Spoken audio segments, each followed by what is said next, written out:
La coalition des syndicats autonomes du Burkina ne trouve pas d'objection au prélèvement de 1% des salaires des agents du public et du privé pour financer l'effort de guerre.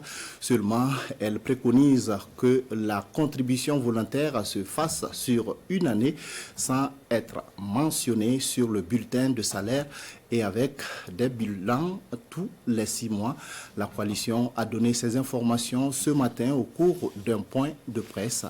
Le détail avec Nongba Kouda et Aimé Solange Guigma. La contribution volontaire à l'effort de guerre, la coalition des syndicats autonomes marque son accord. Un accord assorti de conditionnalités, lesquelles conditionnalités préconisent une contribution volontaire de 1% d'une année qui ne serait pas notifiée sur le bulletin de salaire avec un bilan tous les 6 mois et la prise d'un acte réglementaire fixant la fin de la coupure. Quand nous faisons le calcul 1% de 200 000, on te demande une contribution volontaire de 2 000 francs pour sauver une vie et sauver une nation. Je crois que ce n'est pas la mer à boire. Nous pouvons quand même faire ce sacrifice pour sauver notre pays. Au niveau de l'administration publique, il y a des gens qui ont des avancements à corriger. Il y a des gens qui ont des indemnités à corriger.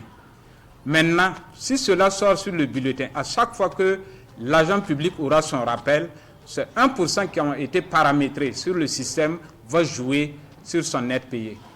Alors qu'à partir de janvier, si nous donnons le 1% qui ne ressort pas sur le bulletin, dès que l'agent aura son rappel, le 1% qu'il avait consenti dès le 1er janvier restera intact et ne subira pas de variation. Tout en saluant les efforts consentis par les FDS, les agents de santé, de l'éducation et de l'administration publique en général, pour le bien-être des populations dans les zones à fort défi sécuritaire, la coalition des syndicats autonomes souhaite également que la contribution volontaire ne se limite pas aux seuls travailleurs du public et du privé seulement, mais à toute la population, car il s'agit de notre pays à tous. De procéder de façon immédiate et systématique à l'appurement du passif des crimes économiques et de fraude fiscale conformément à la procédure prévue par les textes en vigueur au Burkina Faso. La création de champs de l'État d'au moins 30 hectares par commune afin de relancer la production céréalière au lieu d'allouer des milliards pour l'achat de céréales chaque année. La suppression de l'IUTS dès la fin de la transition.